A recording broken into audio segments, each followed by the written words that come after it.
नमस्ते, मैं प्रकाश जांगीर, मयूर education group का एक सदस्य। अभी समूचा विश्व एक कोरोना वायरस की महामारी से पीड़ित है और इसी को ध्यान रखते हुए नरेंद्र मोदी ने लॉकडाउन का निर्णय लिया है जो सबके हित में है। और उनका आह्वान भी है कि सभी व्यक्तिजन घर पर रहें और सुरक्षित रहें। अब घर पर सुरक्षित रहें तो ऐसे केस में आपके आने वाले टाइम तक कुछ समय तक स्कूल का भी ऑफ रहेगा, तो ऐसे केस में बच्चों की पढ़ाई बाधित नहीं हो, इसको लेकर मयूर एजुकेशन ग्रुप के द्वारा ऑनलाइन क्लासेस का प्रोग्राम रखा गया है, जिसमें विद्यार्थी इन सभी जो ऑनलाइन क्लासों के द्वारा क्लासेस के माध्यम से आपके होने वाले जो पाठ्यक्रम है उस पाठ्यक्रम घर पे बैठ के तैयार कर सकें। इसके लिए मयूर ग्रुप ने आपके उसमें जो भी चैप्टर आपको पढ़ाया जा रहा है यहाँ पर उस चैप्टर की पीडीएफ आपको बाकायदा आपके मोबाइल पर आपको भेज दी जाएगी, या आपको एक ऐसा ऐप होगा उस ऐप के माध्यम से वहां भेज दी जाएगी। और साथ में उस ऐप को सभी विद्यार्थी पहले अपने कॉपी में कॉपी कर लेंगे, उन जो पीडीएफ फाइल होगी डाउनलोड की हुई आपकी उसको आप नोट्स में कॉपी कर लेंगे। उसके तुरंत बाद में आपको जो वीडियो आपके कुछ एक चैप्टर की संबंधित 7 या 8 वीडियो जो आपको मिलेंगे उस वीडियो को देखते हुए आप समझने का प्रयास करें। फिर कोई त्रुटि हो तो बाद में यदि जब आपकी क्लास रेगुलर होगी तो उसमें आपकी त्रुटि आपकी जो प्रॉब्लम्स होगी उनको सोल्व कर दिया जाएगा। ठीक है, मैं केमिस्ट्री विषय के लिए आपको आज स्टार्ट करते हैं 12th का अध्याय नंबर 3 जिसका नाम है इलेक्ट्रोकेमिस्ट्री, विद्युत रसायन। सभी ध्यान से सुने। अध्याय नंबर 3 जो इसका बोर्ड के पॉइंट ऑफ व्यू से आपका वेटेज है वो वेटेज आपका है, वेटेज आपका 4 नंबर का अध्याय नंबर 3 है और अंक भार 4। अध्याय नंबर 3 है ये और अंक भार 4, ये 4 नंबर का आपका चैप्टर है। ठीक है, इलेक्ट्रोकेमिस्ट्री, चैप्टर नाम है विद्युत रसायन। विद्युत रसायन इलेक्ट्रोकेमिस्ट्री इसका नाम हुआ करता है। ठीक है, देखिए इस चैप्टर के एक अपने केमिस्ट्री में 4 चैप्टर से न्यूमेरिकल बनते हैं, उनमें से एक चैप्टर ये भी है जिससे भी आपके न्यूमेरिकल बनने की पूरी संभावना रहती है। शुरू के 4 चैप्टर जो कि आपके फिजिकल केमिस्ट्री से संबंधित है उन 4 चैप्टर से आपके आपके सवाल बनते हैं। उनमें अपन स्टार्ट करने जा रहे हैं इलेक्ट्रोकेमिस्ट्री। ठीक है, विद्युत रसायन। पहले बात तो विद्युत रसायन है क्या, किसे कहते हैं विद्युत रसायन। देखिए केमिस्ट्री की एक ब्रांच है, ये केमिस्ट्री की एक शाखा है। इस शाखा के अंतर्गत क्या होता है, शाखा में अपन एक होती है रासायनिक ऊर्जा। कौन सी ऊर्जा, जो केमिकल की एनर्जी है, क्योंकि केमिकल है तो केमिकल में उसके बॉन्ड है, उस बॉन्ड की एनर्जी है, इसे अपन केमिकल एनर्जी के नाम से जानते हैं। तो इस रसायन है तो रसायन की ऊर्जा है और एक इलेक्ट्रिक एनर्जी भी है। ठीक है, दो आपके इसमें 2 शब्द काम आ रहे हैं इस चैप्टर में। विद्युत, इस चैप्टर का नाम है विद्युत रसायन, रसायन और विद्युत।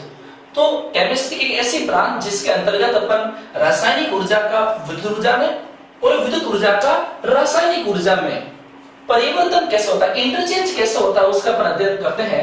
केमिस्ट्री जिस ब्रांच में ऐसा अध्ययन करते हैं उसे बोलते हैं इलेक्ट्रोकेमिस्ट्री, या हिंदी में कहेंगे उसे विद्युत रसायन। क्या बोलेंगे, विद्युत रसायन। देखिए इस विद्युत रसायन, अब ये जो रासायनिक ऊर्जा का विद्युत ऊर्जा में चेंज हो रहा है या विद्युत ऊर्जा का रासायनिक ऊर्जा में चेंज हो रहा है, ये किसके माध्यम से संभव हो पाता है, जिस साधन या युक्ति या मैं को उपकरण कहूं जिसके माध्यम से ये इंटरचेंज संभव हो पाता है। इंटरचेंज कौन सा, इलेक्ट्रिक एनर्जी का आपका केमिकल एनर्जी में और केमिकल एनर्जी का इलेक्ट्रिक एनर्जी में ये चेंज जो हो पाता है, जिस साधन के माध्यम से हो पाता है उस साधन को बोलते हैं सेल। क्या बोलते हैं, सेल। सेल कहते हैं। अर्थात मैं ये कहूं कि सेल एक ऐसा साधन है जो रासायनिक ऊर्जा को विद्युत ऊर्जा में और विद्युत ऊर्जा को रासायनिक ऊर्जा में इंटरचेंज करता है। अब इसको अपन एग्जांपल समझते हैं। जैसे अभी आपके जैसे टॉर्च के अंदर जो आपके सेल काम आते हैं, बेसिकली आपने देखा भी होगा अपने बचपन में बहुत से आपने सेल फोड़े भी होंगे। उस सेल फोड़े, उस फोड़ने पर आपने लगा होगा आपको काला रंग का बहुत बुरा निकलता है, अंदर आपके रोड निकलती है, ग्रेफाइट की रोड जो होती है वो रोड निकलती है, देखा होगा आपने इसमें। ठीक है, तो वो सेल जो है उसमें क्या है, पूरी आपके केमिकल एनर्जी है। कौन सी एनर्जी है, केमिकल एनर्जी। उस केमिकल एनर्जी को यदि अपन उस सेल को काम लेते हैं तो वो आपके चेंज होती है किसमें, इलेक्ट्रिक एनर्जी में। अर्थात वो एक प्रकार सेल है। सेल मतलब वो आपको अपन कहना सेल है। सेल मतलब वो ये कह दिया कि एक साधन है, वो साधन क्या काम कर रहा है, आपका रासायनिक ऊर्जा का विद्युत ऊर्जा में चेंज कर रहा है। ठीक है, जैसे आप और अपने घड़ी में जो सेल काम लेते हैं वो भी सेल कौन से होते हैं आपके, जो भी वो भी आपका एक प्रकार का एक सेल ही है। उस सेल में भी क्या होता है, रासायनिक ऊर्जा का परिवर्तन विद्युत ऊर्जा में होता है। ऐसे बहुत से सेल भी और भी होते हैं जिनको आपस में चार्ज भी करते हैं, जैसे अपने मोबाइल की बैटरी है। तो मोबाइल की बैटरी है, तो बैटरी क्या है, बैटरी में क्या होता है, अपन अपने फोन को काम लेते हैं तो फोन क्या होता है, डिस्चार्ज होता है, फिर वापस अपन सॉकेट में लगा देते हैं, चार्ज करते हैं, वापस चार्ज हो जाता है। ठीक है, तो ये दोनों प्रकार से एनर्जी का चेंज कर रहा है। और वहां पर जो आपके बैटरी में लगने वाला सेल था या जो घड़ियों में काम आने वाला सेल था, वो एक प्रकार की एनर्जी को चेंज कर रहा था। यहाँ पर एक सब ध्यान देने वाली बात यह है, एक मैंने सब यूज में लिया है सेल, और एक मैंने भी जिक्र किया था बैटरी। क्या किया था, बैटरी। तो क्या इसमें कुछ डिफरेंस है क्या सेल और बैटरी में? तो सेल और बैटरी में कोई डिफरेंस नहीं है, सेल ही सेल है और बैटरी, ये दोनों एक ही बात है। यदि सेल का सेल जो है बेसिकली आपके बड़े रूप में देखा जाए तो उसे बैटरी कहते हैं। ये कह सकता हूं कि मैं सेलों को, उससे छोटे छोटे सेलों को जोड़कर यदि बड़ा सेल बना दिया जाए तो बड़े सेल को अपन कहेंगे बैटरी। क्या बोलेंगे, बैटरी बोलेंगे। मतलब इसका मतलब ये हुआ कि सेल बैटरी एक ही बात है। यदि ऊर्जा के बड़े रूप को यदि चेंज करना, इंटरचेंज करना हो तो अपन शब्द काम लेते हैं बैटरी, अदरवाइज अपन लेते हैं सेल, बेसिकली सेल ही काम लेते हैं। ठीक है, कई मायने में कुछ ऐसा भी अर्थ निकालते हैं लेकिन कि जो बैटरी है वापस चार्जेबल होती है और आपके सेल होते हैं चार्जेबल नहीं होते हैं। लेकिन ऐसे बहुत से सेल भी होते हैं, जैसे कैमरा में लगने वाला जो सेल होते हैं, कैमरा में बहुत सेल आते हैं, वो जो सेल है उनको सेल ही कहते हैं, और कहने की भाषा में, बोलचाल भाषा में सेल ही कहते हैं, लेकिन वो एनर्जी का इंटरचेंज आपस में कर देते हैं। अब इनको फिलहाल अभी ये समझते हैं कि सेल और बैटरी एक ही बात है। छोटा रूप है वो सेल है, बड़ा रूप है वो भी सेल ही है, बड़ा सेल को या बैटरी को बात एक ही है। ठीक है, तो हमने भी सीख लिया है कि पहले बात तो किसे कहते हैं, तो मैंने कहा कि रासायनिक ऊर्जा का विद्युत ऊर्जा में और विद्युत ऊर्जा का रासायनिक ऊर्जा में जो परिवर्तन होता है, इस परिवर्तन का अध्ययन अपन करते हैं, वो केमिस्ट्री ब्रांच के अंतर्गत करते हैं, उसे बोलते हैं अपन इलेक्ट्रिक, आपके इलेक्ट्रोकेमिस्ट्री या बोलेंगे विद्युत रसायन। जिस माध्यम से ये, जिस उपकरण के माध्यम से ये परिवर्तन संभव हो पाता है उसे बोलते हैं सेल। क्या बोलते हैं, सेल। अब यहाँ पर बात आती है कि रासायनिक ऊर्जा चेंज हो रही है विद्युत ऊर्जा में, और विद्युत ऊर्जा हो रही है चेंज हो रही है किसमें, रासायनिक ऊर्जा में। ये दो प्रकार से चेंज हो रहा है। तो इसका मतलब क्या हुआ, ये दो प्रकार के सेल हो गए। तो सेल होते हैं दो प्रकार के होते हैं, एक होता है विद्युत रासायनिक सेल, विद्युत रासायनिक सेल सेल, और दूसरा होता है आपका विद्युत अपघटनी सेल, विद्युत अपघटनी सेल, अपघटनी सेल। दो प्रकार के सेल होते हैं। एक प्रकार का सेल जो होता है आपका, जो विद्युत रासायनिक सेल है, बेसिकली ये सेल जो काम करता है, ये काम करता है रासायनिक ऊर्जा, कौन सी ऊर्जा, रासायनिक ऊर्जा को ये चेंज करता है किसमें, विद्युत ऊर्जा में। किसमें चेंज करता है, विद्युत ऊर्जा में। अर्थात एक ऐसा साधन या ऐसा सेल या ऐसा उपकरण के दो जो आपका रासायनिक ऊर्जा को विद्युत ऊर्जा में तब्दील करता है, बदलता है, उस सेल को अपन विद्युत रासायनिक सेल कहते हैं। ठीक है, और विद्युत अपघटनी सेल क्या काम करता है, इसका रिवर्स, उसका उल्टा काम करता है। अर्थात विद्युत ऊर्जा के माध्यम से विद्युत ऊर्जा का जो चेंज होता है वो करता है इसमें रासायनिक ऊर्जा में करता है। ठीक है, ये दोनों प्रकार के सेल हो गए, एक हो गया विद्युत रासायनिक सेल हो गया, दूसरा आपका हो गया विद्युत अपघटनी सेल। ये दोनों सेल है वो आपका एनर्जी का आपस में इंटरचेंज कर रहे हैं।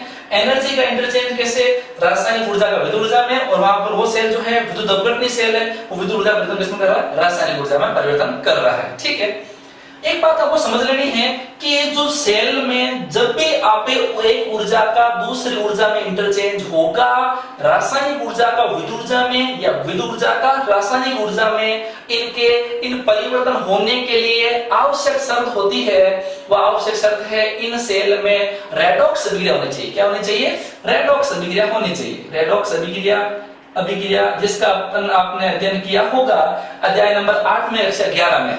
ठीक है, आपने पढ़ा है, जिसमें जब पढ़ा होगा रेडॉक्स अभिक्रिया है, हिंदी में इसको बोलते हैं अपौपचय अभिक्रिया। क्या बोलते हैं, अपौपचय अभिक्रिया या रेडॉक्स अभिक्रिया कह दो, रेडॉक्स रिएक्शन जिसे अपन कहते हैं, आपने पढ़ा भी है। अर्थात अब ये सवाल वापस आ गया कि रेडॉक्स रिएक्शन किसे कहते हैं, तो ऐसी अभिक्रियाएं, रेडॉक्स अभिक्रियाएं, तो ऐसी अभिक्रियाएं जिनमें आपके ऑक्सीडेशन और आपका रिडक्शन, ऑक्सीडेशन, एक तो ऑक्सीडेशन होता हो, एक होता हो रिडक्शन, जिसे बोलते हैं ऑक्सीकरण, एक को बोलते हैं ऑक्सीकरण, रिडक्शन बोलते हैं अपचयन। क्या बोलते हैं, अपचयन, ऑक्सीकरण और अपचयन। तो जब दोनों अभिक्रियाएं, किसी ऐसी अभिक्रिया जिसमें दोनों प्रोसेस साथ में संपन्न होते हैं, तो उसे बोलेंगे अपन रेडॉक्स अभिक्रिया। तो इसका मतलब क्या हुआ, जब भी सर कि सेल में ऊर्जा का इंटरचेंज होगा तो इसका मतलब है उस सेल में रासायनिक अभिक्रियाओं के अंतर्गत दोनों अभिक्रिया होगी, ऑक्सीजन अभिक्रिया भी होगी और अपचयन अभिक्रिया भी होगी, दोनों अभिक्रिया होगी तब सेल में ऊर्जा का इंटरचेंज होगा। कभी भी आप याद रखिए केवल एक रिएक्शन से कभी ऊर्जा चेंज नहीं होता है, क्योंकि ऊर्जा का चेंज होना, जैसे मान लीजिए मैं कहूं कि रासायनिक ऊर्जा चेंज विद्युत ऊर्जा में होगा या इसमें चेंज होगा, तो दोनों रिएक्शन होने चाहिए, क्योंकि धारा का प्रवाह हमेशा बंद पात्र में होता है, बंद पात्र होगा। अब ये सर्किल बनना चाहिए, सर्किल बनेगा, सर्किल कब बनेगा, जब पूरा एक में ऑक्सीजन इलेक्ट्रॉन त्याग रहा हो, एक इलेक्ट्रॉन ग्रहण कर रहा हो, तो पूरे आपकी बैलेंस इक्वेशन जो होगी उसके तहत ही आपकी क्या होगी, आपका इस एनर्जी का इंटरचेंज आपस में होगा। अब बात करते हैं, ये विद्युत रासायनिक सेल है, इन सेल, ये जो सेल है जो रासायनिक ऊर्जा को विद्युत ऊर्जा में बदलता था, इस सेल के बारे में सबसे पहले बताया था एल गैल्वेनी। दो साइंटिस्ट हुए थे, उनका नाम था, एक का नाम था एल गैल्वेनी, एक का नाम था ए वोल्टा। क्या नाम था? ए वोल्टा। ये दो साइंटिस्ट थे, एक का नाम था एल गैल्वेनी, एक का नाम था ए वोल्टा। ये दो साइंटिस्ट थे, उन्होंने इस सेल के बारे में बताया। इस सेल कौन सेल? विद्युत रासायनिक सेल के बारे में बताया, अर्थात एक ऐसे सेल के बारे में बताया जो रासायनिक ऊर्जा को विद्युत ऊर्जा में परिवर्तित करता है। इसलिए इस सेल को गैल्वेनिक सेल या वोल्टीय सेल भी कहा गया। क्या बोला गया? गैल्वेनिक सेल या वोल्टीय सेल भी कहा गया। गैल्वेनिक सेल के दो और या वोल्टीय सेल भी कहा गया। इन सेलों के एग्जाम्पल के बारे में बात करते हैं तो एग्जाम्पल आता है डेनियल सेल। क्या आता है? Daniel cell. डेनियल सेल आता है, ठीक है।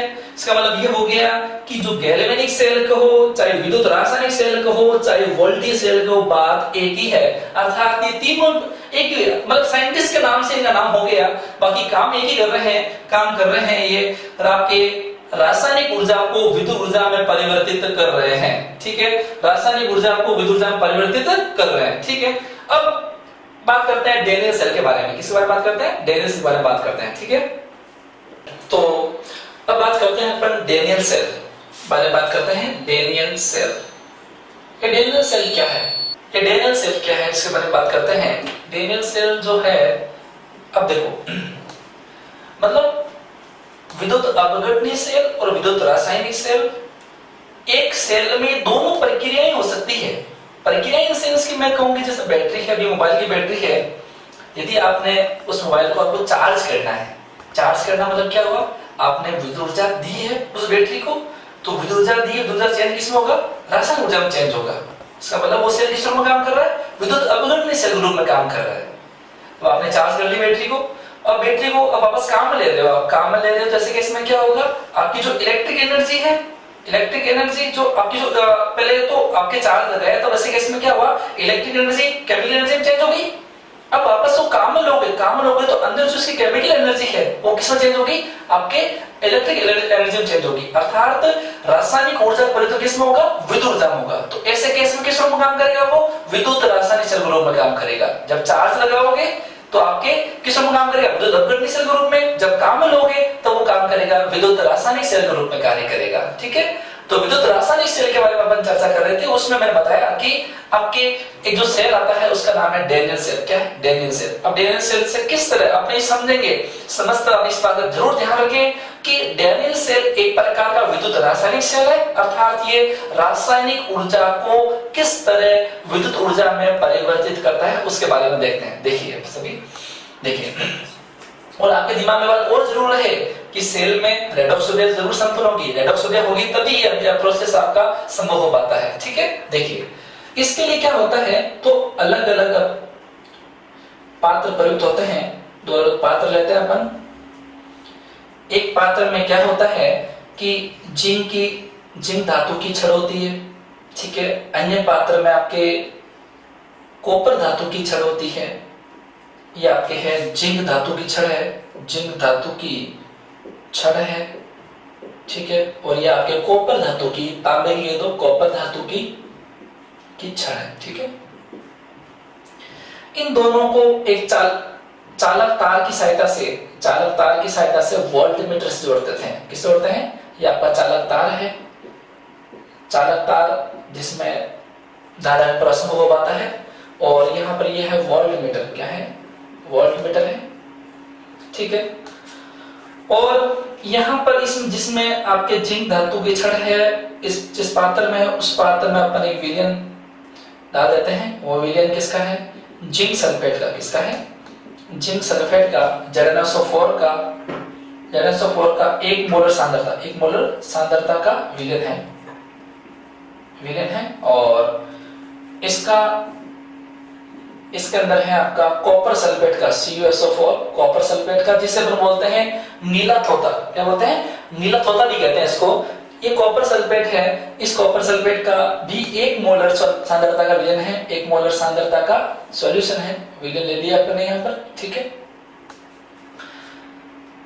ये दोनों विलयन अपन अलग पात्र में ले लिए। याद रखें, जिसमें आपने जिंक सल्फेट ले लिया है उसमें आपके जिंक धातु छड़ को डुबो दिया गया है। इधर आपके कॉपर सल्फेट विलयन में आपने कॉपर धातु छड़ को डुबो दिया है, ठीक है। अब इन दोनों विलयनों को अपन एक लवण सेतु, एक सेतु से जोड़ते हैं। लवण सेतु, ये आपका यहाँ पर यू आकार की कांच की नली होती है, यू आकार की। आपने लेबोरेटरी में 11th क्लास के जो प्रैक्टिकल किए थे, तो प्रैक्टिकल में बताया भी था, कोई यू आकार की आपकी ट्यूब है। ये ट्यूब आपको आपके 12th क्लास में जब अपन पढ़ेंगे तो उसमें अपन एक इलेक्ट्रोकेमिकल सेल पढ़ेंगे, उसमें अपन ये बात चर्चा और करेंगे वहां पर कि ये सेल आपकी नली है, इसको अपन कहेंगे साल्ट ब्रिज के नाम में कहेंगे, या इसको अपन लवण सेतु कहेंगे। ये लवण सेतु क्या काम करता है? देखिए पहले बात होता है क्या, ये कांच की नली है, यू आकार, यू शेप में है। इस नली में क्या करते हैं अपन, एक पोटेशियम नाइट्रेट या आपके अमोनियम नाइट्रेट का सॉल्यूशन, या दोनों में से एक का, है ना, किसी का भर दीजिए। आपके यहाँ पर सांद्रता का संतृप्त विलयन लेकर इसमें भर देते हैं। भर के इसके दोनों सिरों पर अपन कॉटन, क्या लगा देते हैं? कॉटन के दो, कॉटन से इसको बंद कर देते हैं, ठीक है। बंद कर देंगे, पहले स्थान भर के फिर इसको उल्टा रखा देंगे भर के, ठीक है, ताकि वो सॉल्यूशन निकले नहीं। अब बताओ, इस जो आपकी ट्यूब है, इस ट्यूब का क्या मीनिंग, क्यों अपने ये ट्यूब ऐसे दोनों विलयनों को अंदर डुबो दी गई है, क्यों डुबोई है अपन ने? तो इसका काम ये है कि जो आपकी ये यू आकार की नली है, ये काम भी करती है। देखो, इसी को बोलते हैं अपन लवण सेतु। क्या बोलते हैं? लवण सेतु बोलते हैं, ठीक है। और इस लवण सेतु को अपन, इसके अंदर जो विलयन बना हुआ है पोटेशियम नाइट्रेट का, ठीक है, या अमोनियम नाइट्रेट कह दीजिए, NH4Cl ले लीजिए, उसको ले लीजिए, NH4Cl ले लीजिए, ठीक है। उसका संतृप्त विलयन बराबर रहता है, या रुई है ही, ठीक है। अब यहाँ पर देखने वाली बात यह है कि इसको अपने क्यों डुबोया दोनों विलयनों में? क्योंकि हमें देखो अपने जहाँ कहीं भी आप देखा होगा कि जैसे मान लीजिए कि फैन चल रहा होता है, तो फैन को जो तार जुड़ा है उसमें तार एक नहीं 2 होते हैं। तार तो इसलिए होते हैं कि परिपथ का एक बंद परिपथ का निर्माण करने के लिए। कभी एक तार से आपको कोई करंट का फ्लो नहीं होता है। यदि आप देखते हैं एक ही तार है तो उस तार के अंदर 2 तार और होंगे, है ना, तो ताकि बंद परिपथ का निर्माण करने के लिए आपके परिपथ होते हैं। धारा का प्रवाह केवल तभी होगा जब बंद परिपथ होगा। जैसा आपने पढ़ा भी होगा, आपके 9th क्लास में एलएम फिजिक्स पढ़ा होगा आपने। जैसे मान लीजिए आपने ये आपके देख लिया होगा ऐसे, ये आपके R1 मान लो, ये R2, और ये आपके लेकर ये आपने बैटरी पॉजिटिव सिरा या नेगेटिव सिरा लेकर आपने जोड़ दिया, ठीक है, जोड़ दिया पूरा, ठीक है। तो ये बंद परिपथ माना, ये बंद परिपथ में हमेशा धारा का प्रवाह होता है, ठीक है। तो हमें अब देखो यहाँ पर क्या है, देखो ये यहाँ से धातु है, धारा प्रवाह हो सकता है, ये 4 तार है, इसमें धातु का तार है, वो है, ये जुड़ा हुआ है, ये पूरा, यहाँ धातु प्लेट और आ गई। फिर यहाँ पर आपके सॉल्यूशन आ गया, क्या आ गया? सॉल्यूशन आ गया, विलयन आ गया। अब विलयन में क्या होता है? आयन है। जैसे मान लीजिए मैंने कहा कॉपर सल्फेट का विलयन है, जलीय विलयन है, ले लिया, तो इसका मतलब क्या हुआ? यहाँ पर कॉपर आयन, कौन सा आयन है? कॉपर आयन है, सल्फेट आयन है, बहुत सारे कॉपर आयन है, बहुत सारे सल्फेट आयन भी है। यहाँ पर बहुत सारे जिंक आयन हैं, बहुत सारे सल्फेट आयन भी है, बहुत सारे जिंक आयन हैं, बहुत सारे सल्फेट आयन भी है कि नहीं? है ना। अब देखो हमें एक बात और याद रखनी पड़ेगी कि देखो हमेशा याद रखिएगा, धारा का प्रवाह केवल तभी, धारा का प्रवाह हमेशा 2 स्थिति में होता है। या तो होने चाहिए मुक्त इलेक्ट्रॉन, क्या होना चाहिए? मुक्त इलेक्ट्रॉन होना चाहिए, या होने चाहिए मुक्त आयन, क्या होना चाहिए? मुक्त आयन। आयन मतलब कोई भी आयन, जैसे मान लें यहाँ ले रहे सोडियम आयन ले लो, या आपके पोटेशियम आयन ले लो, जिंक आयन ले लो, कॉपर आयन ले लो, कोई भी आयन, जितने भी आयन हैं, इससे वो ये मुक्त आयन होना चाहिए, ठीक है। और ये मुक्त इलेक्ट्रॉन। धातु में होता ही है, धातु की टेंडेंसी होती है कि वो इलेक्ट्रॉन त्याग कर क्या बनाती है, धनायन बनाती है। इलेक्ट्रॉन त्याग रही है तो इलेक्ट्रॉन त्याग दिया, तो इलेक्ट्रॉन त्यागने से क्या होगा, धारा प्रवाह हो जाएगा। और यहाँ पर ये आयन है, तो यहाँ तो धातु है ही है, इसके आगे में क्या है, विलेन आ गया। विलेन में कौन सा आयन है, मुक्त आयन है, तो इनको भी एक आपका क्या मिल गया, एक आपका कह सकते हैं कि आपका जो आपका मीडियम मिला है वो आपका आपके कंडक्टेंस आपके कैसे चालक विलेन मिल गया आपको, ताकि यहाँ भी प्रवाह हो सकता है। अंदर वो विलेन आ गया, यहाँ हो जाएगा, फिर और विलेन आ गया, फिर और ये प्लेट आ गई, धातु की छड़ आ गई। तो कुल मिला के बंद परिपथ का निर्माण करने के लिए, ताकि अपन जान पाए कि केमिकल एनर्जी किस तरह इलेक्ट्रिक एनर्जी में चेंज होने के लिए बंद पात्र चाहिए। तो बंद पात्र के लिए हमने ये लवण सेतु इसमें डुबोया है। ठीक है, अब देखते हैं अब कैसे होता है, देखिएगा। जो धातु की छड़ वोल्टमीटर से, देखो जैसे मान लीजिए ये आपके ये पूरा एक तरह से सेल बन गया, क्या बन गया, सेल बन गया। इस सेल में ये आपका एक अलग पात्र है, ये अलग पात्र है। जिस इलेक्ट्रॉन, मैंने पहले कहा था कि जब एनर्जी का ये चेंज होगा तो एनर्जी का चेंज होने के लिए जरूरी क्या है, चेंज होने जरूरी है उस सेल में रेडॉक्स अभिक्रिया का संपन्न होना। अब रेडॉक्स अभिक्रिया संपन्न होना मतलब क्या हुआ कि यहाँ पर सेल में रेडॉक्स ऑक्सीजन अभिक्रिया भी होगी और अपचयन भी होगी। जिस अर्ध सेल, जैसे इसको बोलेंगे अपन आधा सेल, जिसमें ऑक्सीजन या अपचयन, जैसे मान लो यहाँ ऑक्सीजन हो रहा है या अपचयन हो रहा है, चाहे यहाँ ऑक्सीजन या अपचयन हो रहा है, तो जहां पर ऑक्सीजन या अपचयन की प्रक्रिया संपन्न होती है उसे हम कहते हैं अर्ध सेल। क्या बोलते हैं, अर्ध सेल। यहाँ पर जहां ऑक्सीजन होता है, ध्यान याद रखिए, जिस पात्र में या जिस इलेक्ट्रोड पर आपके ऑक्सीजन की, जिस इलेक्ट्रोड पर या जिस इलेक्ट्रोड पर, कोई इलेक्ट्रोड जिस इलेक्ट्रोड पर ऑक्सीजन की प्रक्रिया संपन्न होती है उसे बोलते हैं एनोड। क्या बोलते हैं, एनोड। तो यहाँ पर जो जिंक इलेक्ट्रोड है वो एनोड के रूप में कार्य करता है, और यहाँ पर कॉपर धातु का छड़ है वो किस रूप में काम करता है, कैथोड रूप में काम करता है।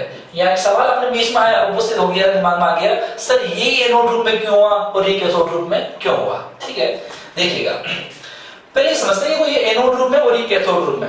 ठीक है, तो यहाँ होता क्या है, अच्छा एनोड पर मैंने कह दिया कि आपके जहां ऑक्सीजन की प्रक्रिया संपन्न होती है वो एनोड रूप में काम करेगा इलेक्ट्रोड। अच्छा इलेक्ट्रोड क्या है, धातु की छड़ को या इलेक्ट्रोड को, बात एक ही है। जिस आपके साधन पर या जिस उपकरण पर आपके जहां पर या धातु की छड़ हो या जिस विलयन के अंतर्गत ऑक्सीजन की प्रक्रिया संपन्न हो रही है वो आपके एनोड रूप में कार्य करेगा। ठीक है, जहां अपचयन की प्रक्रिया संपन्न हो रही है वो कैथोड रूप में कार्य करेगा। बस दैट्स ऑल, ये ध्यान रखना चाहिए इसका। ठीक है, अब देखें तो आपके ये जो आपका धातु की छड़ है, यहाँ पर जिंक धातु की छड़ है वो आपके क्या होती है, अधिक क्रियाशील होती है। अधिक क्रियाशील कॉपर धातु की छड़ की रेस्पेक्ट में अधिक क्रियाशील होती है।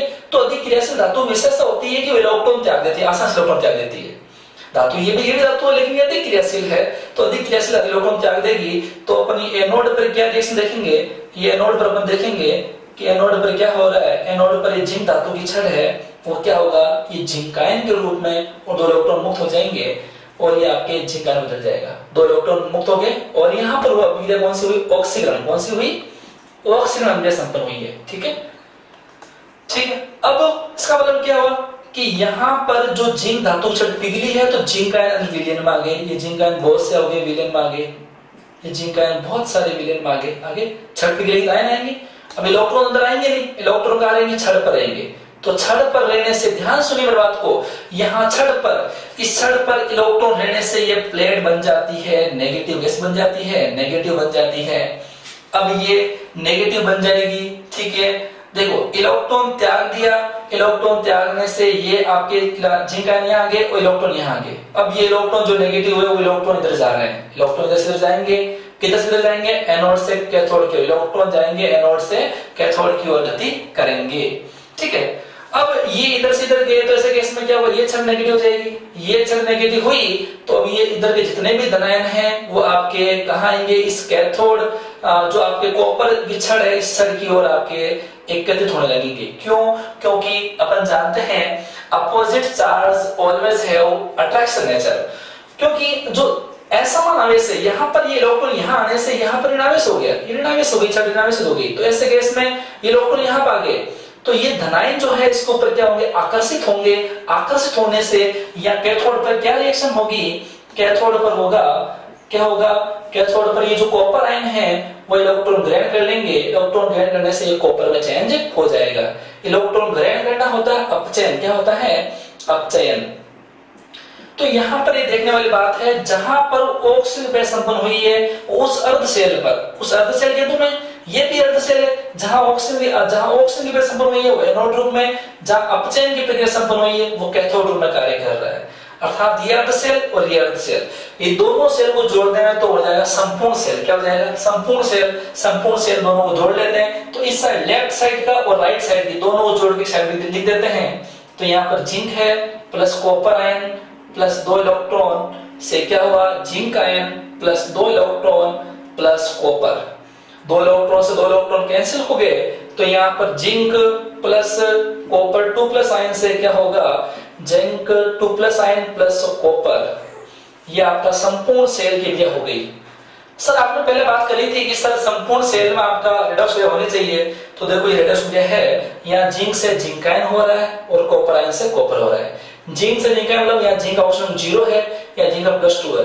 यदि ऑक्सीजन अवस्था में वृद्धि होती है तो उसे बोलते हैं ऑक्सीडेशन, ऑक्सीजन में कमी होती है उसे बोलते हैं रिडक्शन, अपचयन बोलते हैं। ठीक है, तो ये ऑक्सीजन अपचयन हो गया, रेडॉक्स क्रिया हो गई, अर्थात ये पूरे सेल की क्रिया हो गई। अब देखो आपने फिजिक्स में एक चीज पढ़ी होगी, धारा का प्रवाह हमेशा होता है इलेक्ट्रॉन के प्रवाह के विपरीत दिशा में धारा प्रवाह होता है। तो ऐसे केस में क्या होगा? देखो यहाँ इलेक्ट्रॉन प्रवाह कैसे हो रहा है, किधर से किधर हो रहा है? आपके एनोड से कैथोड की ओर, तो धारा किस जाएगी? कैथोड से एनोड की ओर। जब धारा का प्रवाह कैथोड से एनोड की ओर होगा तो ऐसे केस में जो वोल्टमीटर में कुछ मान आएगा, कितने वोल्टेज करंट जा रही है, तो वोल्टेज मान यहाँ प्राप्त होता है 1.10 वोल्ट। कितना होता है? 1.10 वोल्ट का वोल्टेज हमें इस डैनियल सेल के माध्यम से प्राप्त होता है। ठीक है, हाँ तो ये जो इक्वेशन है वो आपकी संपूर्ण सेल की इक्वेशन हो गई, रेडॉक्स क्रिया हो गई, संपूर्ण सेल की जो विक्रिया हो गई। जैसे जिंक आयन चेंज हो गया और कॉपर आयन है वो कॉपर में चेंज हो गया, अर्थात ये हो गया आपके अपचयन अभिक्रिया, ये हो गया आपके ऑक्सीजन अभिक्रिया हो गई। ठीक है, अब बात करते हैं, देखिए यहां पर इस इलेक्ट्रोड का जो विभव है और यहां पर इस जो आपका कैथोड है, कैथोड पर जो इलेक्ट्रोड है वो कैथोड रूप में कार्य कर रहा है, उसका विभव है। इन दोनों के विभव को, इस विभव को किसका? जिंक का कह दो तो जिंक धातु की जो पिघल रही है या ऑक्सीजन हो रहा है या अपचयन हो रहा है, इसके विभव को बोलेंगे इलेक्ट्रोड विभव, इसके विभव को भी क्या बोलेंगे? इलेक्ट्रोड विभव बोलेंगे। जहां पर ऑक्सीजन की प्रक्रिया संपन्न हो रही है उसे बोलेंगे ऑक्सीजन इलेक्ट्रोड विभव बोल देंगे इसको। अब चाहे इसको आप ऑक्सीजन इलेक्ट्रोड विभव कहो या ऑक्सीजन विभव को बात एक ही है। यहाँ पर अपचयन की प्रक्रिया संपन्न हो रही है तो इसे अपन बोलेंगे अपचयन विभव। क्या बोलेंगे? अपचयन विभव या अपचयन इलेक्ट्रोड विभव कहो तो बात एक ही है। यहाँ हमें एक सवाल बीच में आ गया कि इलेक्ट्रोड विभव क्या होता है। इलेक्ट्रोड विभव जो होता है वो किसे कहते हैं? इलेक्ट्रोड विभव होता है, विभव होता है वो क्या होता है, किसे कहते हैं? पहला सवाल तो ये हो गया। ठीक है, ये 1.10 वोल्ट पर सेल का है वो कैसा आया उसके बारे में बात करेंगे। ठीक है, एक चीज और बात करते हैं, देखिएगा देखो किससे कहते हैं, पहले इस बार और भी चर्चा कर रहे थे अपन कि यहाँ पर इस लवण सेतु का और काम क्या है। देखो एक तो देखो यहाँ पर मैंने पहले से बता दिया आपको कि मैंने कहा कि ये जो आपका है एक बंद परिपथ का निर्माण करने का काम आ रहा है, ये बंद परिपथ बन गया के लिए काम आ रहा है। सेकंड चीज है कि देखो इस जिंक धातु के पिघलने से इस विलयन में पहले तो क्या था, एक जिंक का जो जिंक सल्फेट का 1 मोल स्थान का विलयन था, इसका मतलब क्या था? जिंक सल्फेट को जल में घोल लिया, इसका मतलब क्या हुआ? जिंक आयन भी है, सल्फेट आयन भी है। अब रोड पिघलने से क्या होगा? इसमें जिंक आयन और आ गए, तो इस विलयन में आपके धनायन की सांद्रता क्या हो गई? ज्यादा हो गई। क्या हो गई? ज्यादा हो गई। और ऋणायन सांद्रता क्या हो गई? कम हो गई, क्योंकि ऋणायन तो उतने ही है, जिंक आयन और आ गई तो जिंक का सांद्रता बढ़ गई ना, ये बढ़ जाती है। दूसरी चीज है यहाँ पर ये इलेक्ट्रॉन इधर आने से यहाँ पर छड़ क्या हो गई है? नेगेटिव हो गई। नेगेटिव हो तो पॉजिटिव इसकी ओर आकर्षित हुए, तो इसमें पहले क्या था? कॉपर आयन सल्फेट आयन दोनों बराबर थे। अब कॉपर आयन यहाँ जमा हो गए तो धनायन यहाँ जमा होंगे तो धनायन कम हो जाएंगे। ये अब ये धनायन यहाँ जमा होंगे तो इस छड़ का भार बढ़ने लगेगा। ये छड़ पिघल रही है तो इसका भार धीरे धीरे कम होने लगेगा, ये भार बढ़ने लगेगा, मतलब कॉपर आयन यहाँ पर जमा होगा। जब वो कॉपर आयन यहाँ पर जमा होगा तो ऐसे केस में धनायन की संख्या यहाँ पर कम हो जाएगी, तो यहाँ पर ऋणायन की संख्या हो जाएगी, बढ़ जाएगी। तो इस विलयन में धनायन की सांद्रता ज्यादा है और इस विलयन में ऋणायन की सांद्रता ज्यादा है। इन दोनों ओर विलयन में जो अतिरिक्त आवेश की सांद्रता है उसको संतुलित करने के लिए भी लवण सेतु कार्य करता है, काम आता है। कैसे काम आता है देखिएगा। यहां पर जैसे मैंने कहा कि मैंने ले लिया KNO3 लिया, तो इसमें क्या है K प्लस NO3 माइनस, तो यहां पर जो धनायन ज्यादा है, मतलब क्या जिंक ज्यादा है, तो ये विलयन से इधर जो आपके ऋणायन आएंगे और धनायन ऋणायन को बैलेंस कर देंगे। यहाँ पर ज्यादा कौन है, सल्फेट आयन ज्यादा है, तो यहाँ से धनायन आएंगे, इसको बैलेंस कर देंगे। अर्थात दोनों ओर जो अतिरिक्त आवेश है, या धनायन ज्यादा है या ऋणायन ज्यादा है, तो दो आवेश की सांद्रता अधिक है, उसको संतुलित करने के लिए भी लवण सेतु कार्य करता है। ठीक है, दोनों बातें आपकी इंपॉर्टेंट है। लवण सेतु का क्या काम है, लवण सेतु क्या है, डेनियल सेल किस तरह काम करता है और किस तरह रासायनिक ऊर्जा का परिवर्तन ऊर्जा रूप में हुआ है। ठीक है, अब बात करते हैं। सर आपने कहा कि इसका विभव 1.10 वोल्ट है, मैंने कहा आपने कहा अच्छा कैसा है, तो इसका विभव और इसका विभव दोनों को जोड़ देते हैं तो पूरा सेल आ जाएगा। भाई आपने पूछा सेल का विभव क्या होगा, तो मैंने कहा इस आधे सेल को और इस आधे सेल को दोनों को जोड़ दो, पूरा सेल आ जाएगा। ठीक है, तो देखिएगा पहले इलेक्ट्रोड विभव किसे कहते हैं, तो ध्यान सुनो।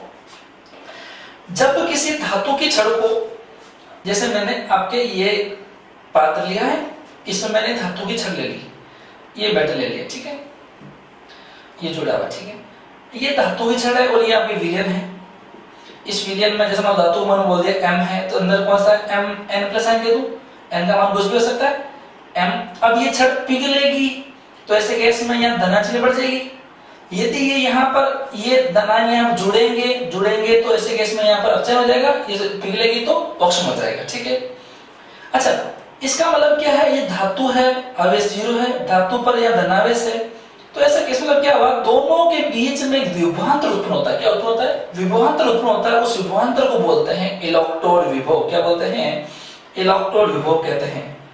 कैसे देखिएगा, जैसे मान लीजिए अपन बात कर रहे थे, जैसे कॉपर वाला है, तो ये मान लीजिए छड़ यदि मान लो नेगेटिव होती है, ये नेगेटिव होती है, तो यहाँ पर जो इस विलयन के जो धनायन है, धनायन इसके चारों ओर आ जाएंगे, अर्थात एक संधारित्र की भांति, किसकी भांति, संधारित्र की भांति काम करेगा। और इनमें इस नेगेटिव और यहाँ जो पॉजिटिव है, इनके बीच में गतिज साम्य स्थापित हो जाता है।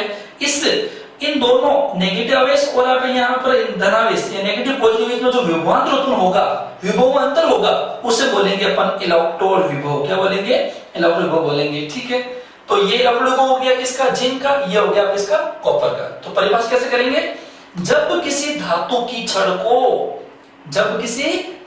छड़ को अपन उसी के लवण के विलयन में डुबोते हैं, तो धातु की छड़ और विलयन में उसके आयन, उनके बीच में जो विभवांतर उत्पन्न होता है, उस विभवांतर को बोलते हैं इलेक्ट्रोड विभव। क्या बोलते हैं, इलेक्ट्रोड विभव कहते हैं। ठीक है, तो यहाँ पर जिंक का इलेक्ट्रोड विभव और यहाँ पर कॉपर का इलेक्ट्रोड विभव। पूरे सेल का निकाला तो कैसा निकालेंगे, तो देखिए कैसे निकालते हैं अपन। यहाँ पर जो अपने इक्वेशन में सेल की इक्वेशन क्या है, आपके zinc plus copper 2 plus ion से क्या हुआ आपका, जिंक 2 प्लस आयन और प्लस कॉपर। ठीक है, ये आपके इस डेनियल सेल की सेल अभिक्रिया हो गई। तो मैंने कहा कि अब इस सेल का इसका विभव, इलेक्ट्रोड विभव क्या होगा, और जिंक का इलेक्ट्रोड विभव क्या होगा, कॉपर का क्या होगा। आपने पूरे सेल का बोल दिया 1.10 वोल्ट है ही है। ठीक है, ये कैसे होगा, क्या होगा, है ना, देखते बात करते हैं। तो देखो, ये जिंक का एक नाम है अपना इलेक्ट्रोड विभव। क्या है, इलेक्ट्रोड विभव मैंने परिभाषित कर दिया है, वापस बताता हूं कि जब किसी धातु की छड़ को अपन उसी के लवण के विलयन में डुबोते हैं, तो धातु की छड़ और उसके आयन, विलयन उसके आयन, धातु और उसके आयनों के बीच में जो विभवांतर उत्पन्न होगा, या विभवांतर उत्पन्न होगा, जो भी आवेश उत्पन्न होगा, उसे बोलेंगे इलेक्ट्रोड विभव। यदि ये विभव 298 केल्विन ताप पर और 1 मोलर सांद्रता के संदर्भ में निकाला जाए, तो इस विभव को बोलेंगे अपन मानक इलेक्ट्रोड विभव। क्या बोलेंगे, मानक इलेक्ट्रोड विभव। अर्थात मानक परिस्थितियों पर जो विभव होता है, उस विभव को बोलते हैं, उस इलेक्ट्रोड का मानक इलेक्ट्रोड विभव बोलते हैं। इसको अपन ई नोट के द्वारा प्रदर्शित करते हैं। ई नोट इस विभव है, विभव को अपन मापते हैं किसमें, वोल्ट में। किसमें मापते हैं, विभव को अपन मापेंगे किसमें, वोल्ट में मापेंगे। ठीक है, वोल्ट में अपन मापते हैं। इसे बोलेंगे परिभाषा कैसे करेंगे, मानक परिस्थितियों पर, मानक बाकी परिभाषा होगी वो मानक परिस्थितियों पर अर्थात 298 केल्विन ताप पर एक बार दाब पर एक मोलर सांद्रता वाले विलयन में जब किसी धातु की छड़ को उसी के विलयन डुबोते हैं, उसी लवण उसी धातु आयन के विलयन डुबोते हैं, तो ऐसे केस में धातु की छड़, धातु और उस विलयन उसके आयन के बीच में जो विभवांतर उत्पन्न होगा उसे अपन मानक इलेक्ट्रॉन विभव कहेंगे। ठीक है, ये हो गया ई नॉट। क्या हो गया, ई नॉट। एक बात और समझिएगा, यदि ये ई नॉट कहकर मैं ये बोल रहा हूं धातु से धातु आयन, मतलब ये क्या हो रहा है, ऑक्सीजन हो रहा है, तो इसे बोलेंगे मानक, देखो मानक ऑक्सीकरण विभव। क्या बोलेंगे इसको अपन, मानक ऑक्सीकरण विभव बोलेंगे। ठीक है, विभव कहेंगे अपन। ठीक है, यदि ई नॉट मैं कहूं धातु आयन से धातु, मतलब अपचयन हो रहा है, अपचयन कहां पे होगा, कैथोड पर, इसको आप एनोड कह सकते हो, इसको आप कैथोड ध्रुव कह सकते हो। समझिए बात को, यहाँ पर जो आपके बेसिकली जो हम जनरल बात करते हैं शेल के संदर्भ में बात करें, तो ये लोग जहां आपके छड़ पिघल रही थी वो अब मैंने कहा एनोड रूप में काम कर रहा है, जो छड़ आपके आपके जिस छड़ पर आपके अपचयन क्रिया संपन्न हो रही थी वो कैथोड रूप में काम कर रही थी। ठीक है, अब यहाँ पर ये ऑक्सीजन हो रहा है तो इसे बोलेंगे मानक ऑक्सीजन विभव, यहाँ पर अपचयन हो रहा है इसको बोलेंगे मानक अपचयन विभव, मानक अपचयन विभव कहेंगे अपन इसको। ठीक है, अब समझिए बात को, ये हो गया मानक, ये हो गया अपचयन और विभव। एक बात हमेशा वो याद रखनी है, अपन जितने भी ये विभव के सेल के लिए मान निकालेंगे वो आईयूपीएसी ने इन सब इलेक्ट्रॉन विभव के मान जो ज्ञात किए हैं वो मान ज्ञात किए हैं आपके अपचयन विभव के आधार पर। किस आधार पर, अपचयन विभव के आधार पर मान ज्ञात किए हैं।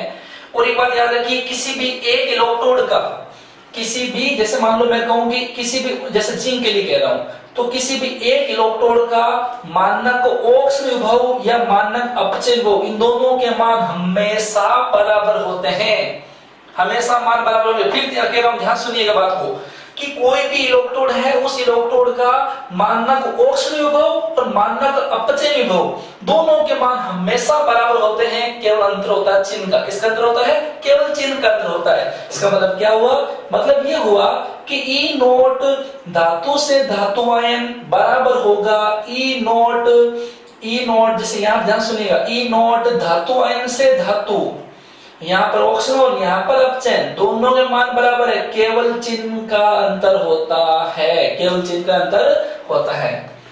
अब बात आती है, सर आपने कहा कि डेरियन सेल का विभव 1.10 वोल्ट होता है और आप ये भी कह रहे हैं कि सर सेल का आधा सेल है, ये भी आधा सेल है, इन दोनों को जोड़ दिया तो संपूर्ण सेल बन गया, तो इस पूरे सेल का विभव 1.10 वोल्ट आया। वो कैसा आया, तो मैंने कहा इसके विभव को दोनों को जोड़ लो। कई किताबों पर आपके एक समझने की दृष्टि से आप ऐसा कहते हैं कि दोनों विभव के अंतर को याद रखिए, वो अंतर क्यों कहते हैं, बाकी कायदा के अनुसार तो ये कहना कि ये एक इलेक्ट्रोड ये है, ये इलेक्ट्रोड भी है, इसका विभव आधे सेल का विभव और आधे सेल का विभव दोनों को जोड़ लो तो पूरा सेल बनेगा, तो जोड़ना चाहिए ना, तो अपन जोड़ के निकालेंगे। ध्यान समझिएगा बात को कैसे। मैंने कहा जिस मान लो ये इक्वेशन आपकी सेल की संपूर्ण सेल यही है ना, तो मुझे ई नोट सेल निकालना है, सेल निकालना तो क्या बोलेंगे, कैथोड का भी जोड़ लो, एनोड का भी जोड़ लो। कैथोड को कौन है, अब क्या हो रहा था, कॉपर आयन से कॉपर बन रहा था, तो कॉपर आयन से कॉपर में चेंज हो रहा था, प्लस मैं प्लस कर रहा हूं यहाँ पर, ठीक है, और प्लस ई नोट वो जिंक से जिंक आयन बदल रहा था, जिंक से जिंक आयन बदल रहा था, ठीक है, मैंने जोड़ा है आधे सेल का, ये भी आधे सेल का, कॉपर आयन से बदल रहा था और जिंक से जिंक आयन बदल रहा था, दोनों जोड़ लिया। लेकिन ध्यान सुनो, आईयूपीएसी जो विभव का मान निकाले वो कैसे निकाले, ऑक्सीजन विभव के आधार पर या अपचयन विभव के आधार पर। देखो अपचयन विभव के आधार पर निकाला मैंने बताया ना आपको, तो ये मान तो अपचयन पर है, लेकिन ये मान किस पर है, ऑक्सीकरण पर है, तो हमें मान किस पर चाहिए, अपचयन पर चाहिए। और मैंने अभी जस्ट पहले बताया है, किसी भी एक इलेक्ट्रोड का मानक ऑक्सीजन विभव और मानक अपचयन विभव दोनों के मान बराबर होते हैं, केवल चिन्ह का अंतर होता है। तो यहां पर क्या मैं ऐसा लिख सकता हूं क्या, ई नोट जिंक से जिंक आयन बराबर कह सकता हूं क्या, माइनस में ई नोट जिंक आयन से जिंक कह सकता हूं। यदि मैं ऐसा कह सकता हूं तो मैं इसके स्थान पर क्या लिखूंगा, ई नोट कॉपर आयन से कॉपर प्लस ये माइनस में ई नोट जिंकाइन से जिंक, ठीक है, और प्लस माइनस माइनस हो जाएगा, तो ई नॉट कॉपर आयन से कॉपर, माइनस में ई नॉट जिंकाइन से जिंक। तो ये किस रूप में, कैथोड रूप में, कैथोड रूप में, और ये किस रूप में, ये एनोड रूप में। तो ई सेल जो हुआ, ई नॉट सेल जो हुआ, कैथोड माइनस एनोड। अब इसके जो मान निकाले गए हैं वो मान आपके आता है 0.34 वोल्ट आया, और ये मान है वो आया आपके कितना आता है, माइनस में 0.76 वोल्ट आता है। अब इसका मान निकालना है तो कैसे निकालेंगे, तो ऐसे केस में देखिएगा, ई नॉट सेल बराबर क्या होगा, ये मान में रखा कितना 0.34 वोल्ट, माइनस इसका मान कितना है, माइनस में 0.76 वोल्ट, तो ये जुड़ के होगा 0.34 volt minus minus plus 0.76 volt is equal to 1.10 volt, जो कि मैंने आपको पहले ही बताया था। वो मान आ गया है आपका 1.10 वोल्ट, ये आपके मान आ गया। तो यहाँ पर एक बात सोचने लायक है कि हमेशा याद रखिए, कोई भी सेल का विभव होगा, विभव तो पॉजिटिव होगा, सेल का, अर्ध सेल का नेगेटिव पॉजिटिव हो सकता है, अर्ध सेल का नेगेटिव पॉजिटिव हो सकता है, लेकिन संपूर्ण सेल का आएगा वो हमेशा पॉजिटिव मान आएगा। यदि आपको कोई नेगेटिव मान आ रहा है तो कहीं नहीं आपने गलती करी है।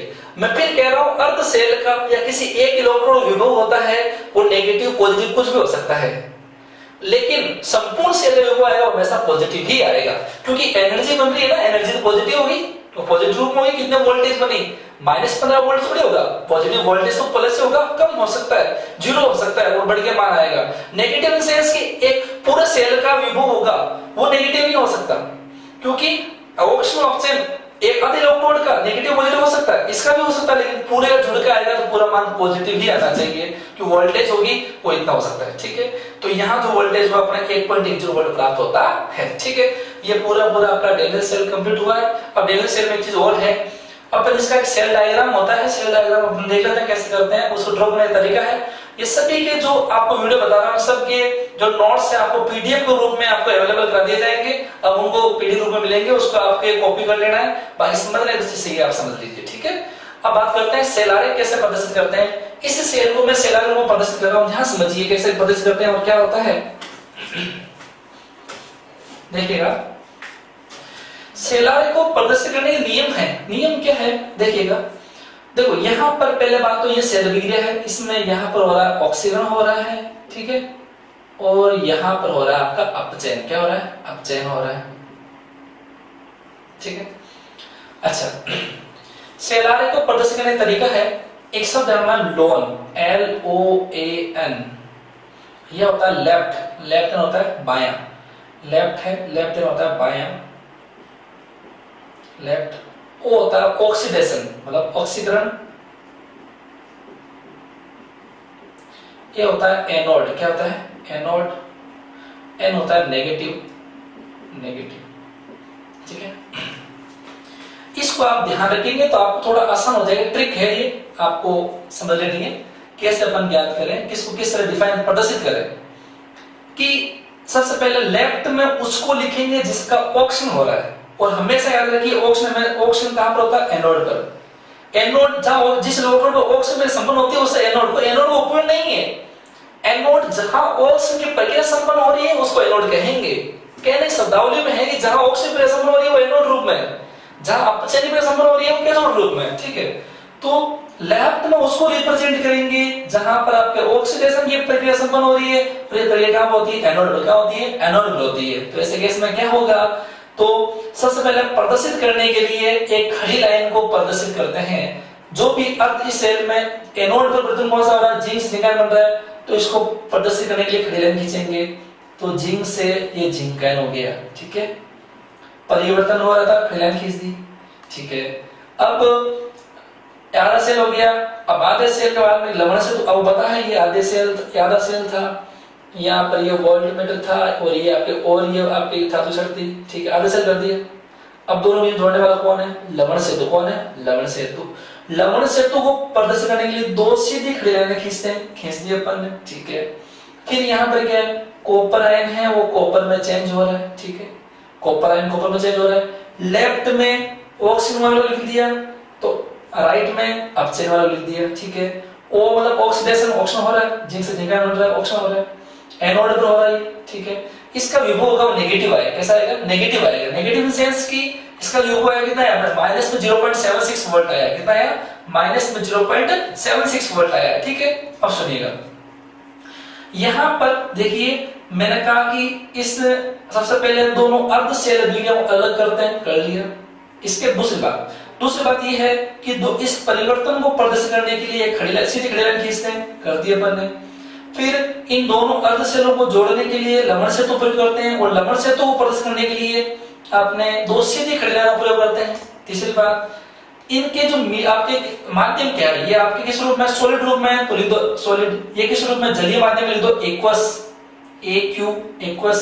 ये भी क्या है? AQ aqueous. ये किस रूप में? सॉलिड रूप में। सांद्रता को साथ लिख दो। सांद्रता क्या है? जिंक सल्फेट की सांद्रता कितनी थी? 1 मोलर सांद्रता थी। यहाँ भी 1 मोलर सांद्रता थी, तो यहाँ लिख दो 1 m, यहाँ लिख दो 1 m। ये हो गया सेलारे। क्या आ गया? सेलारे। कई बार पूछते हैं डेनियल सेल के लिए सेलारे बनाइए, और आप बनाते हो ये डायग्राम, फिर एक गलत हो जाता है, ठीक है। सेलारे ये है ना, ये डेनियल सेल का नामांकित चित्र, ये चित्र है, और ये सेल आरेख है। आरेख मतलब इस रूप में रिप्रेजेंट करेंगे, ठीक है। तो डेनियल सेल क्या है, किस तरह रासायनिक ऊर्जा परिवर्तन विद्युत ऊर्जा रूप में हुआ, ये बताया मैंने आपको। फिर ये बताने के बाद आपने ये देखा कैसे परिवर्तन हो रहा है, तो मैंने कहा कैसे आपके केमिकल एनर्जी किस तरह इलेक्ट्रॉन चेंज हो रही है। दूसरी बात ध्यान देने वाली, ये चेंज हुआ उसके लिए जरूरी क्या है? रेडॉक्स क्रिया संपन्न होना। रेडॉक्स क्रिया संपन्न भी हुई है, ठीक है।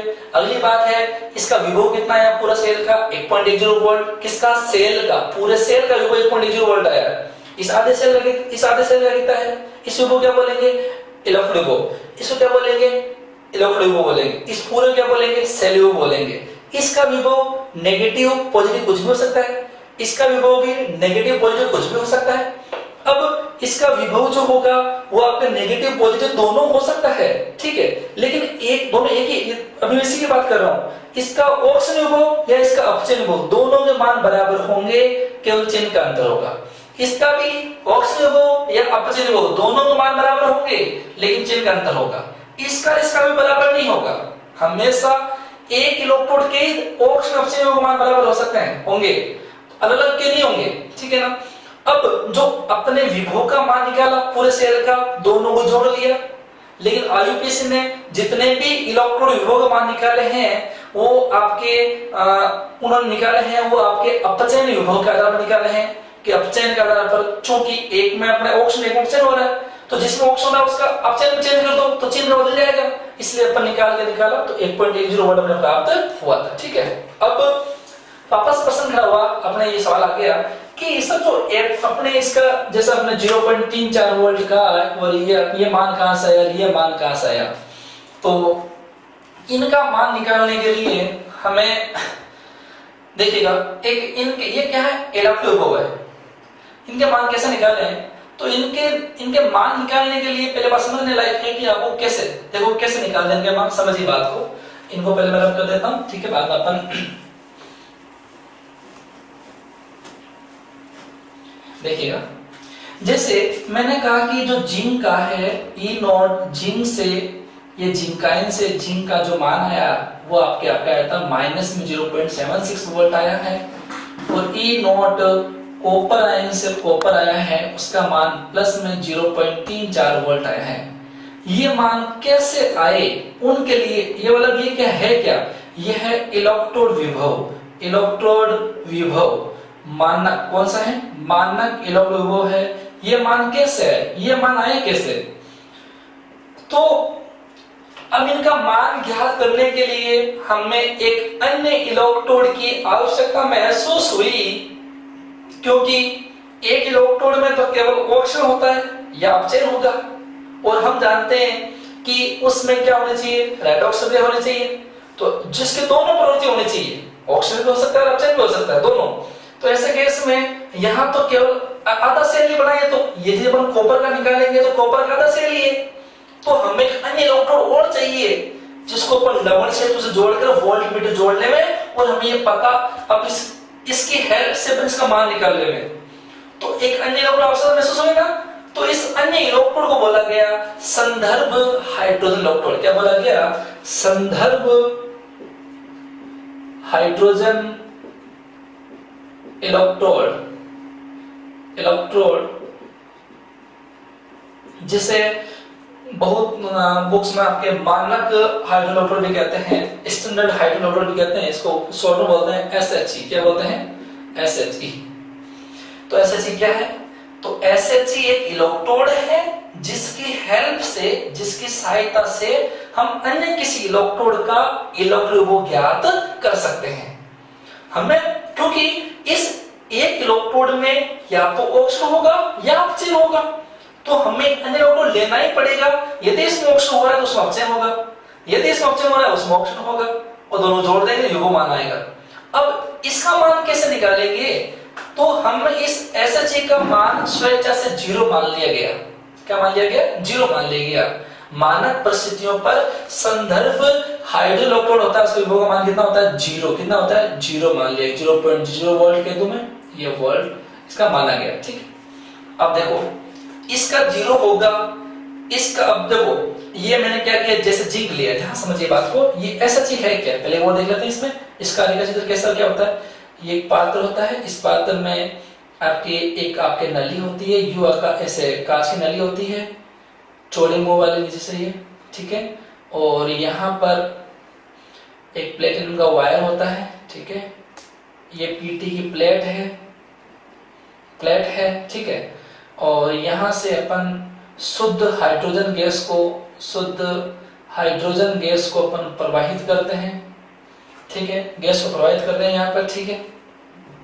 ऐसे गैस में क्या होगा, ठीक है, एक एटीएम दाब पर, ठीक है, एक वायुमंडलीय दाब पर अपन प्रवाहित कर रहे हैं, ठीक है। यहाँ पर एक विलयन है, इस विलयन की ये HCl है, विलयन HCl का जो विलयन है इसकी सांद्रता अपन 1 मोल सांद्रता रखते हैं, 1 मोल का विलयन है, ठीक है। और ये प्लेटिनम का तार है, ये पीटी का तार है, ठीक है। अब यहाँ से ये आपकी गैस जाएगी अंदर जाके, ये यहाँ से पूरे बंद है ये, ठीक है। जाकर इस पीटी की क्या है, प्लेट है, पीटी की प्लेट, इस प्लेट पर जाकर ये हाइड्रोजन गैस क्या हो जाएगी, अधिशोषित। क्या हो जाएगी? अधिशोषित हो जाती है, इसको जरूर चिपक जाएगी। शब्द है मैंने काम लिया है अधिशोषण। क्या होता है? अधिशोषण। अधिशोषण क्या होता है? शब्द है, उसको समझ लीजिए किसे कहते हैं। 2 शब्द होते हैं, एक होता है अधिशोषण, एक होता है अवशोषण। किसे कहते हैं अधिशोषण, किसे कहते हैं अवशोषण? समझिए बात को। यदि कोई पदार्थ अन्य किसी पदार्थ की सतह पर जुड़ता है, केवल सतह पर जुड़ता है, उसे बोलेंगे अधिशोषण। क्या बोलेंगे? अधिशोषण। जैसे मान लीजिए अभी मैंने ये जैसे यहाँ पर इस दीवार पर पेंट हो रखा है, तो क्या ये पेंट पूरा अंदर तक गया है, ऊपर है, ऊपर ये, तो इसको बोलेंगे इस दीवार पर या सीमेंट के ऊपर ये कलर का क्या हुआ? अधिशोषण। क्या हुआ? अधिशोषण हुआ है। यदि ये पेंट पूरे जो पेंट किया वो पूरे इधर से दीवार से इधर पूरे तक आ जाता, पूरा अंदर तक समान फैल जाता, समा जाता, तो उसे बोलते हैं अवशोषण। क्या बोलते हैं अपन? अवशोषण बोलते हैं, ठीक है। तो समझने वाली बात ये यहाँ पर कि यदि कोई पदार्थ अन्य किसी पदार्थ की सतह पर जुड़ता है, उसे बोलेंगे अधिशोषण। क्या बोलेंगे? अधिशोषण। और यदि पूरे भाग में समा जाए, उसे बोलेंगे अवशोषण। जैसे मान लीजिए मैं बताऊं आपको, जैसे मैं रसना का ढक्कन लिया और इसको पानी में डाल दिया, तो क्या रसना ढक्कन के ऊपर रहेगा, लिक्विड रूप में ऊपर रहेगा, पानी में समा जाएगा, तो क्या हुआ? अवशोषण।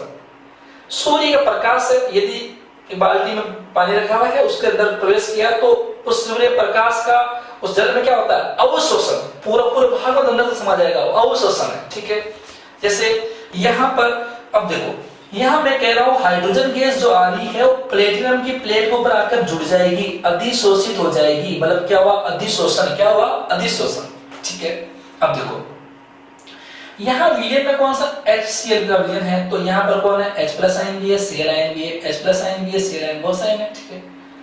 अब इसकी टेंडेंसी होनी चाहिए कि हाइड्रोजन गैस, वहां पर क्या बोला अपन ने? जिंक धातु की छड़ थी, ठीक है, और विलयन था जिंक सल्फेट विलयन था, जिंक आयन था, तो इसके अंदर ऊपर जुड़ भी सकता है, यहाँ पर पिघल भी सकता है। वैसे यहाँ पर ये हाइड्रोजन आयन है, इसके ऊपर जुड़ भी सकती है और ये पिघल भी सकती है। दोनों काम हो सकते हैं ना, पिघल भी सकती है, जुड़ भी सकती है। तो दोनों काम इसमें संभव हो सकते हैं। इसका मतलब क्या हुआ, अब यहाँ पर जो विभव होगा उस विभव को स्वेच्छा से क्या मान लिया गया, जीरो मान लिया गया। क्या मान लिया गया, जीरो मान लिया गया है। जैसे मैं बात करूं, देखो प्रारंभ में जैसे अभी हम बात करते हैं, जैसे 1 किलो का 1 वाट है ना, 1 किलो का वाट है, उसको क्या जब पहले क्या हो, एक प्राचीन समय में जो आपके मापतोल की प्रक्रिया है, उस मापतोल की प्रक्रिया में पहले एक स्वेच्छा से इस वजन को, जैसे मान लीजिए मैं कहूं कि इस वजन को स्वेच्छा से मान लिया गया 1 ग्राम, 1 ग्राम मान लिया गया, ठीक है। अब इसको 1 ग्राम मान लिया गया है, यदि अब इसका निकालना है तो इसके एवज में वो कितना गुना भारी है, मान लेते हैं इसके एवज में 10 गुना भारी है। यदि ये 1 ग्राम है तो ये 10 ग्राम हो गया। तो वैसे ही हमने स्वेच्छा से इसको 1 ग्राम माना ना पहले, वैसे ही स्वेच्छा से संदर्भ हाइड्रोजन इलेक्ट्रोड का विभव है वो स्वेच्छा से 0 मान लिया गया है। इसका आपके 0 मान लिया गया, ठीक है।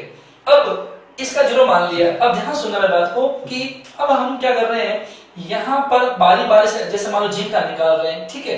तो जिंक का निकाल रहे हैं तो वापस होगी वही बात है, जिंक धातु छड़ लेंगे, इसको तार से जोड़ा, ये भी तार इधर आएगा, लेकर वोल्ट मीटर से जोड़ दिया, ठीक है। ये आपका लवण सेतु है ही है, ठीक है, लवण सेतु है, ठीक है। और यहाँ पर ले लिया अपन जिंक धातु ले ली, ठीक है। यहाँ अंदर विलयन कौन सा है, ZnSO4 होगा, वो विलयन है ZnSO4। अब देखते हैं, देखो अब यहाँ पर विभव चेक किया, अपन विभव चेक किया। अच्छा विभव चेक करेंगे तो ऐसे केस में विभव कितना आएगा, विभव कितना है इसका, विभव जो अपन हल करेंगे तो इसका विभव आता है 0.76 वोल्ट। ऊपर रीडिंग देख लेंगे, रीडिंग आती है इसमें, रीडिंग देख लेंगे 0.76 वोल्ट इसमें रीडिंग आएगी, ठीक है। अब देखो इसका मान तो 0 है, इसका मान 0 है तो इसका मान क्या हुआ, देखो अपन ने क्या देखा है, E नॉट सेल बराबर क्या होता है, E naught cathode minus E not anode. अब बताओ ये माइनस क्यों आया, देखो ये मान भी अपचयन पर है, यदि आप कोक्स में लेते हो तो फिर प्लस लगाना पड़ेगा, ये मान भी अपचयन पर, ये मान भी अपचयन पर, ठीक है। अच्छा अब एक बात ध्यान रखना, इसका जो विभव मान कितना है आपने 0.76 वोल्ट आया, ध्यान सुना, ये मान हमेशा पॉजिटिव ही आएगा, 0.76 वोल्ट देख लिया अपन, ये मान आ गया।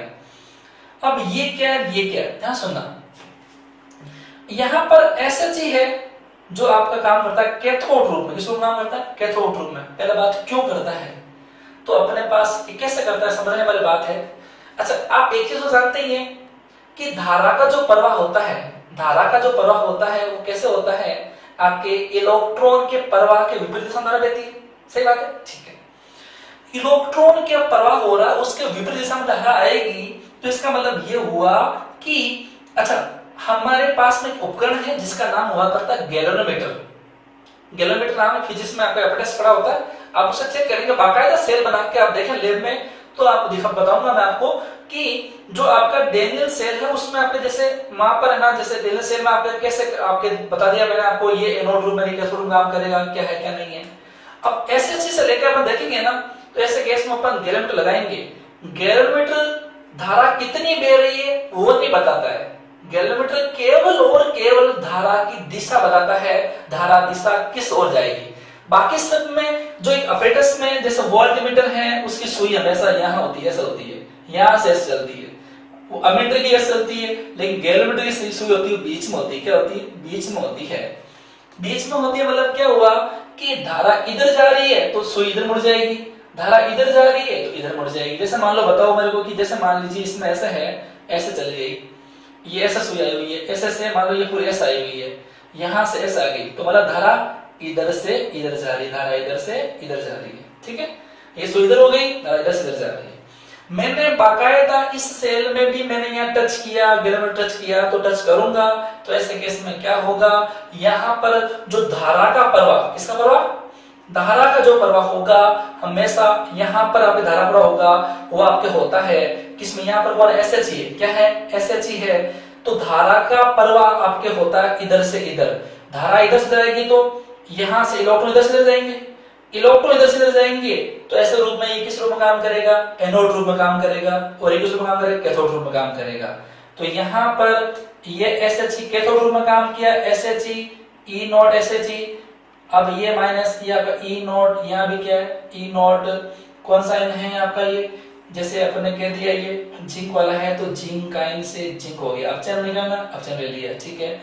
इसका मान कितना होता है, 0 होता है, तो 0.76 वोल्ट बराबर क्या हो गया, माइनस में ई नॉट जिंक आयन से जिंक हो गया, तो इसका मान निकालोगे तो क्या हो जाएगा, ई नॉट जिंक आयन से जिंक बराबर मान हो गया माइनस में 0.76 वोल्ट।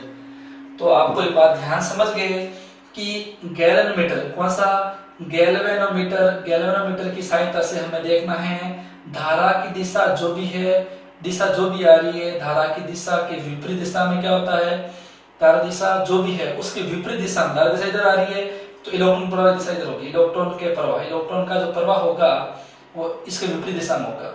मैंने चेक किया, चेक करने से मालूम चला कि आपका इलेक्ट्रॉन का प्रवाह इधर से इधर हो रहा है, तो धारा प्रवाह इधर से इधर हो रहा है, तो इलेक्ट्रॉन प्रवाह इसके इधर से इधर होगा। इलेक्ट्रॉन प्रवाह इधर से इधर हो रहा है मतलब ये छड़ पिघल रही है, तो ये एनोड रूप में काम करेगा। एनोड ये कौन है, जिंक एनोड रूप में काम कर रहा है, तो एनोड रूप में लिख दिया, ठीक है। होना दोनों मान लिखना अपचयन में ही है, अपचयन में, ये भी अपचयन में। इसका मान कितना होता है, 0 होता है, तो इसका मान निकालना है तो ये पूरा माइनस में ले लो, तो माइनस में 0.76 वोल्ट हो गया जिंक का। इसी प्रकार कॉपर का निकाल लेंगे, इसी प्रकार सबका मान अपन, जैसे कॉपर का, जिंक का, और आपके जैसे आपके इसका सोडियम का, मैग्नीशियम का, एल्यूमिनियम, सब धातुओं के बारी बारी से सबके मान निकाल लिए अपन ने, और निकाल के इनको एक श्रेणी में व्यवस्थित किया। उस श्रेणी को बोलते हैं विद्युत रासायनिक श्रेणी। अब पढ़ते हैं टॉपिक विद्युत रासायनिक श्रेणी। देखिएगा टॉपिक क्या है, विद्युत रासायनिक श्रेणी। विद्युत रासायनिक श्रेणी, विद्युत रासायनिक श्रेणी, इसको बोलते हैं electrochemical series, electrochemical series, ECS. क्या बोलते हैं, ईसीएस। इसको बोल रहे थे एसएचई, ठीक है। समझते हैं बात क्या है, देखिएगा। तो इसको परिभाषित कैसे करें, तो मैं क्या बोलूंगा कि एसएचई की हेल्प से, एसएचई की हेल्प से, एसएचई की सहायता से अपन ने विभिन्न इलेक्ट्रोडों के इलेक्ट्रॉन को मान निकाल लिए। इन प्राप्त मानों को घटते हुए क्रम में या बढ़ते हुए क्रम में व्यवस्थित करें, क्या करें, व्यवस्थित करेंगे तो एक श्रेणी मिलेगी। उस श्रेणी को बोलते हैं विद्युत रासायनिक श्रेणी। इसको क्या बोलते हैं, विद्युत रासायनिक श्रेणी। क्या बोलेंगे, विद्युत रासायनिक श्रेणी। ईसीएस के नाम से इसको बोलते हैं, ठीक है। ईसीएस क्या होता है, चर्चा करते हैं।